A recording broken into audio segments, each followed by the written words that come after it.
కొన్నిసార్లు నేను పనికిరాను అనుకుంటున్నావు, కొన్నిసార్లు ఏమో పర్వాలేదులే అనుకుంటున్నావు. ఆ పనికిరాను అనుకున్న వేళ ఎట్లనో దేవుని వాక్కు చేత సంధించబడి విశ్వాసాన్ని విడవద్దు, నా పాదాలను ఆశ్రయించి నా దగ్గరే నిలవరముగా ఉండని దేవుని చేత బోధించబడుతున్నావు, ఆదరించబడుతున్నావు. మళ్ళా తిరిగి దేవుణ్ణి కలుసుకుంటున్నావు. నేను నీకు చెప్పే మాట ఏంటంటే, చివరి శ్వాస విడిచేంత వరకు ఈ దాడులు కొనసాగుతాయి. అర్థమైందా? యేసు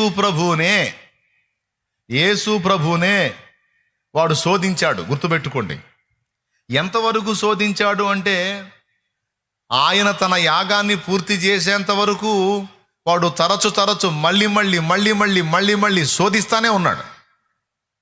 లూకాసు వార్త 4లో స్పష్టంగా రాయబడి ఉంది, అపవాది ప్రతి శోధనను ముగించి కొంతకాలము ఆయనను విడిచిపోయెను అని ఉంది.